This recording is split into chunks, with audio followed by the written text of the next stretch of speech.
This is Andy Purewal for Boxing Social in association with Betfred, and I'm joined by GB standout Frazer Clarke over Zoom. Frazer, how are you doing? Yeah, I'm all well, really good. It's good to hear, mate. It's good to hear. It's good to speak to you for the first time. Obviously, you're fresh off a trip from Hungary. Talk to me about winning gold once again, heading out there and obviously coming back now. Yeah, it was good, it was nice to get back involved in competing. Been a while, been like 16 or 18 months, something like that, since I last boxed, September 2019. So I missed it, definitely missed it. But it's obviously amazing to get the gold, 3 fights in 3 days. That was the most important thing, not the medal this one. This was more about get back into the swing of things. And, I'm still not where I want to be, but I feel like, we're on the right road now, and competing was a big help. How have you found this period of inactivity, Frazer? Difficult, same as everyone else. Sports people, you are what you do consistently, and without being able to compete, you just get rusty. It's as simple as that. You can do it, or you can try and replicate it as much as you want, but there's nothing quite like the proper thing. So, I really enjoyed getting back into that environment, and I just enjoyed punching someone in the face, to be honest. When you was in there, talking about kind of getting a feel back for the sport again with regards to your own boxing ability, trying to shake off that ring rust. Did you feel it in there throughout the tournament? Yeah, I did feel a bit rusty, but sort of like it's a bit like riding a bike. This, when you've been doing it for years, and when there's someone in front of you trying to take your head off, you automatically, you get back on it. Do you know what I mean? So, yeah, it felt better as the tournament went on, definitely. But yeah, you don't forget how to fight. Obviously, you come back now, a bit of time off until you get to go again to kind of the next tournament, or what have you, and build up towards the Olympics in the summer. Have you got any indication as to where the land lies with the Olympics? No, it's a question I get asked like all the time, and at the minute, I'm just being told, keep training and wait for the date for the qualifiers. And then after the qualifiers, hopefully, we get a date for the Olympics. But I'm pretty sure, it's going to happen. I know from a boxing standpoint, it can be done safely because it was last week. Obviously, the Olympics is bigger than just boxing. There's a lot of people traveling to one place. So I just don't know how they're going to work that. But fingers crossed it still happens. If it can happen safely. Mentally, Frazer, for somebody like yourself, you've been on the amateur scene for a long time, and you've been there and you've watched AJ go on to success, Joe Joyce go on to succeed in the amateur scene. What's it like for you kind of waiting to see what's going to happen with the Olympics, and hopefully they do go ahead, but still that little bit of uncertainty as to whether or not you will get your own opportunity to compete in them? I mean, it's frustrating. Obviously, you see people doing things in the pros and stuff, but I feel like a lot of people under talk and the amateurs and don't understand the level we're competing at. People think that this they hear the word amateur boxing and think we're at a bad level or we're not as good as the professionals. I'm telling you now, there's a lot of people we're a lot better athletes than a lot of these professionals, and a lot better fighters than a lot of them. That's just the facts. People can say what they want, but I'm very proud of the level of boxing and boxing for my country. It's the top draw. Fighting internationally and fighting for your country. I'm very proud of it. So, when people say, "Oh, you're missing out," I feel like a lot of other people have missed that. No one's. A lot of people have never been at the level I'm at, so they can't talk about missing out because they don't understand how good it is and how much of a privilege it is to box for your country. Don't get me wrong, the pros is where everyone wants to be at.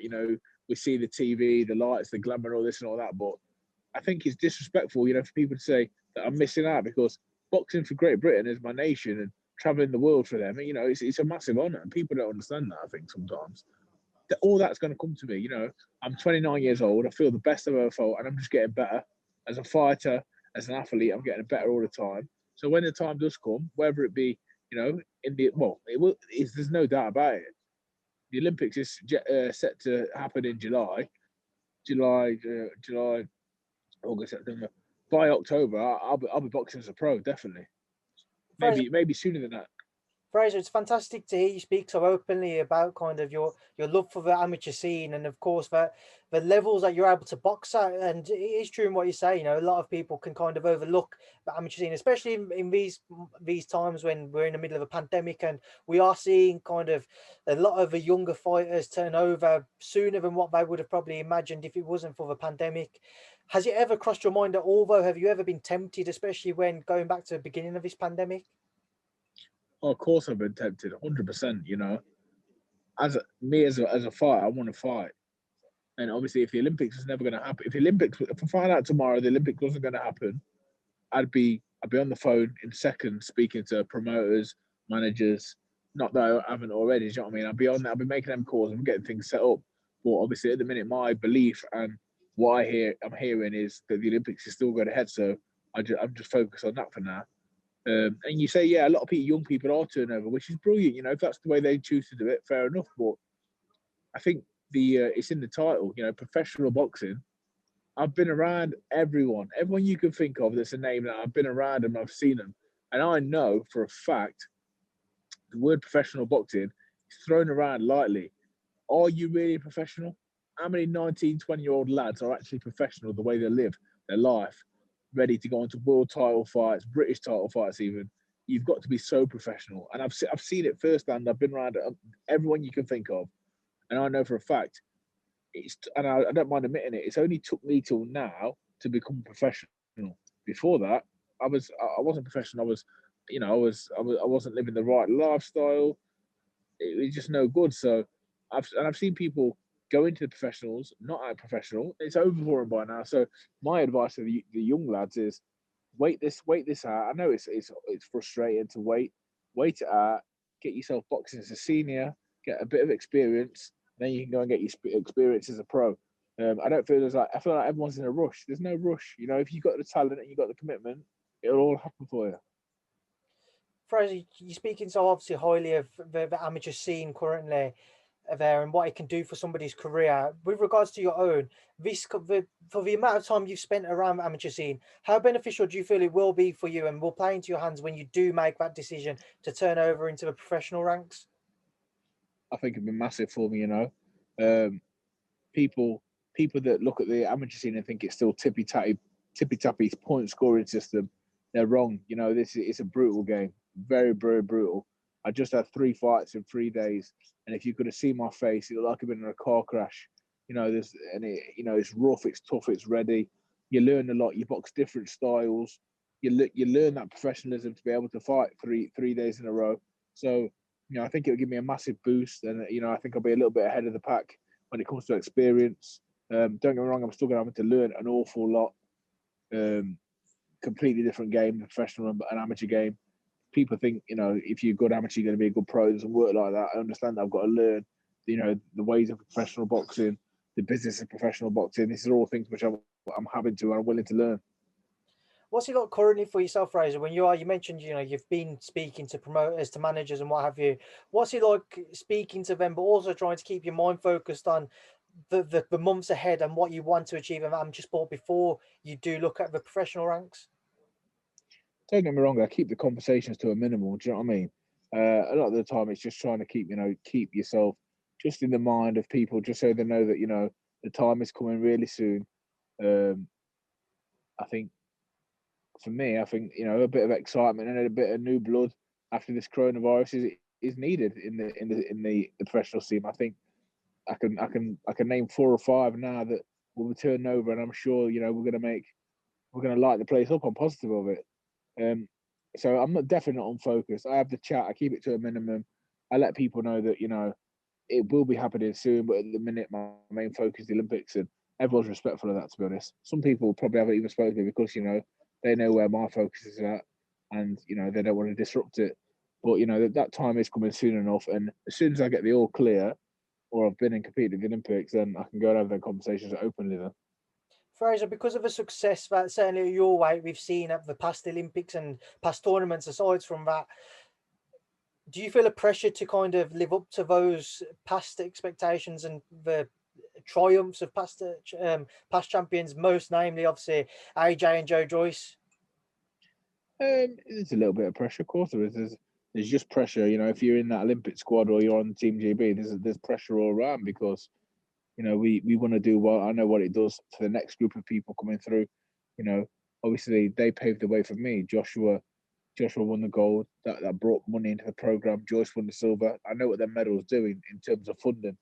And as far as that goes, I think the only pressure for me is some of the younger guys that are training with us now. If I do go to the Olympics and I don't get that medal, I know how much harder it is for them without the funding. So everyone, it's not pressure. I say it's a bit of a responsibility.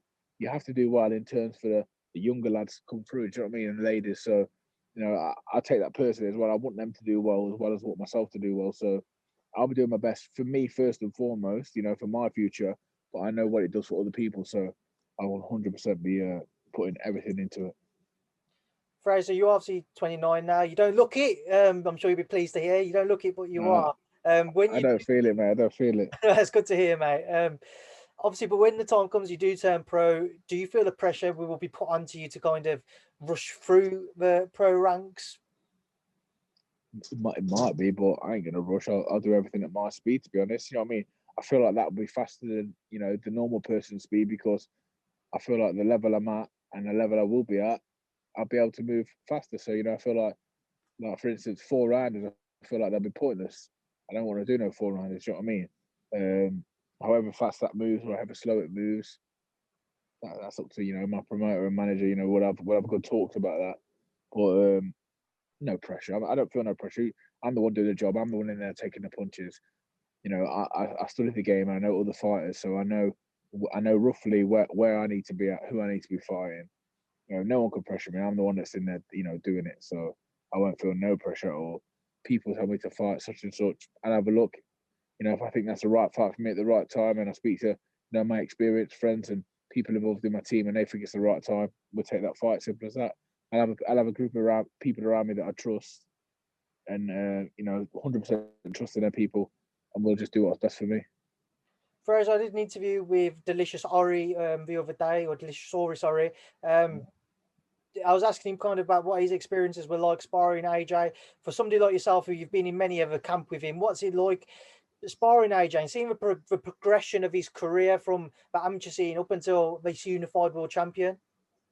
Yeah, fantastic. It's good to be a sponge around that and learn from that. Um, Very like I said, the word professional. You don't have to mention no one else. He's as professional as they get. So that's one thing I've learned off him.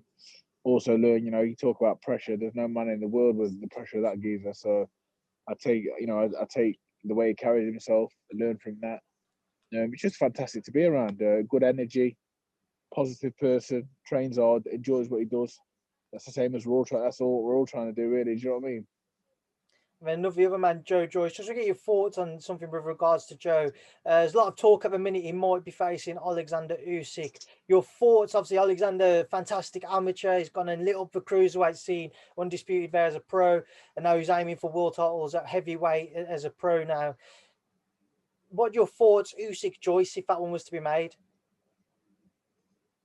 Good fight, great fight. Don't see why Joe can't go and win that. Joe's a solid heavyweight. 12 rounds, a different ball game to the 5, which they did in WSB. I'll give Joe every chance. Joe Joyce is one person you should never ever write off in boxing. That man can fight, and it might not be pretty, it might not be good to look at, but he finds a way. So I've been supporting him the whole way. Another Brit, another heavyweight, ex teammate of mine. So if that fight does happen, yeah, Usyk's Olympic champion, undefeated cruiserweight. This is heavyweight boxing, different kettle of fish. Right, Frazer, we'll leave that there now. I'll leave you to enjoy the rest of your evening. But before I let you go, I want to leave a final word to yourself for everyone who's going to tune in for the remainder of your career as an amateur and obviously moving on to those pro ranks. What would you like to say to them? No, you know what? I just appreciate all the help so far. All the support from everyone. It's been amazing. I've got only a little small bit of my amateur career left. Hopefully, I want to go and bring one of them medals back. For Great Britain because I feel like I've worked so hard for it, and we deserve it. If anything, after this terrible couple of years, with the COVID and whatnot, I feel like Team GB. I feel like we have a responsibility to go and pick up the nation and do well at the Olympics. and then following that, we're going to the pro game. And I don't want to say too much because it's not in my character, but everyone be ready, be waiting, because if you're a heavyweight, I'm gonna step by step, step by step. I want to go to the top. I've done that as an amateur. I'll do the same as a pro, and if you're in my way, you get knocked out of the way. Simple as that. Frazer, it's been a pleasure to talk to you. I'll make sure it is not the last time. Best of luck with obviously the remainder of the amateur career that you have, and of course moving into those pro ranks. Thank you for your time, and thank you for speaking to Boxing Social. No worries. Take care. Appreciate it.